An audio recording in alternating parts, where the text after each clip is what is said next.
Hi மக்களே, வணக்கம். மணி 5:15 ஆகுது. நேத்து காலையில 11 மணிக்கு வேலைய ஸ்டார்ட் பண்ணேன். இப்ப 5:15 வரைக்கும் இருக்கிறேன். இப்ப லாஸ்ட்டா ஒரு ஆர்டர் எடுக்க வந்தேன் மக்களே. அதுல என்ன பிரச்சனைன்னு பார்த்தீங்கன்னா, கிளவுட் கிச்சனுக்கு தான் வந்திருந்தேன்.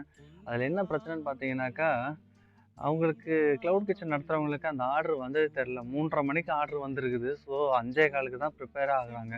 நான் வந்து அவங்கள கஸ்டமர கால் பண்ணி கடைக்காரங்கள கால் பண்ணி எழுப்பி, அப்புறம் நான் சொன்னதுக்கப்புறம், ஐயோ! ஆமா ஆர்டர் வந்திருக்குன்ட்டு, இவங்க என்ன பண்ணிட்டாங்க, சடனா ஃபுட் ரெடி வேற குடுத்து விட்டாங்க. இப்போ ஃபுட் ரெடி குடுத்து 20 நிமிஷத்துக்கு மேல நான் நின்னுட்டுருக்கிறேன்.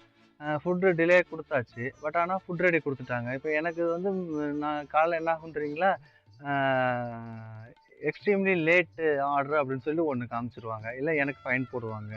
ஸோ இந்த மாரி கிளவுட் கிச்சன் நடத்துறவங்க தயவு செஞ்சு கரெக்ட்டா, ப்ராப்பரா பார்த்து நடத்துங்க. இதால உங்களால எங்களுக்கும் பிரச்சனை, கஸ்டமர் சைடும் பிரச்சனை, உங்களுக்கும் பிரச்சனை. உங்களுக்கான ரிவ்யூ குறைய ஆரம்பிச்சுரும். முடிஞ்ச வரைக்கும் கிளவுட் கிச்சன்ல எல்லாத்தையும் ப்ராப்பரா கத்துக்கிட்டு, நீட்டா, கிளீனா பண்ணுங்க. எப்படியெல்லாம் கத்துக்க முடியுமோ அதெல்லாம் கத்துக்கிட்டு பண்ணுங்க தயவு செஞ்சு. அதே மாரி ஆப் எல்லாம் வந்து அந்த டைமுக்கு ஆன் பண்ணுங்க, டைமுக்கு ஆஃப் பண்ணுங்க. எனிவே பாய்.